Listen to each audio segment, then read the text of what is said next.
वो कब्रिस्तान गया तो वहाँ जाकर रोना शुरू हुआ, क्योंकि उसे अपने माँ बाप, उसे अपने पेरेंट्स बहुत याद आए। इतनी देर में अभी वो रो रहा था कि उसे फील हुआ, उसे महसूस हुआ कि उसे किसी ने बहुत बुरी आवाज़ में पकड़ा है।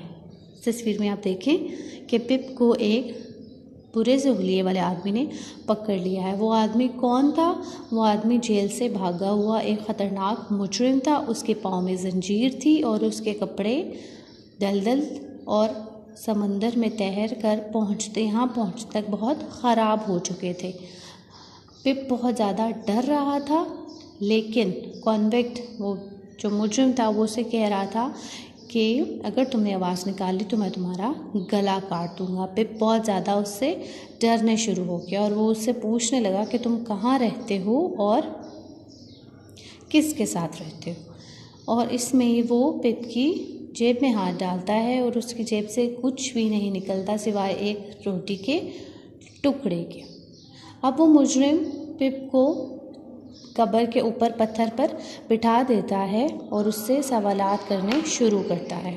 वो मुजरिम उसे बार बार धमकी देता है कि अगर तुम मुझे नहीं बताओगे तो मैं तुम्हें मार दूंगा। और पिप उससे डरता है और पिप उसे बताता है कि वो अपनी बहन के साथ रहता है और उसकी बहन का खावंद एक लोहार है।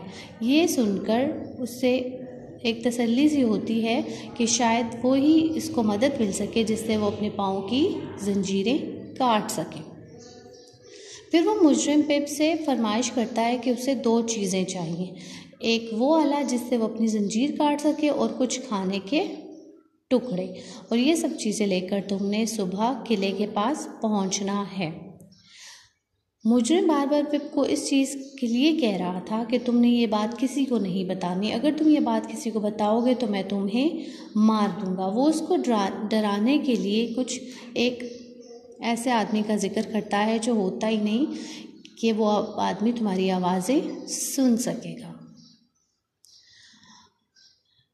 पिप डर की वजह से जाने लगता है और समुंदर के पास जब पहुंचता है तो वो कहता है कि काश मैं मेंढक होता कि मैं जल्दी जल्दी से यहाँ से गुज़र जाता।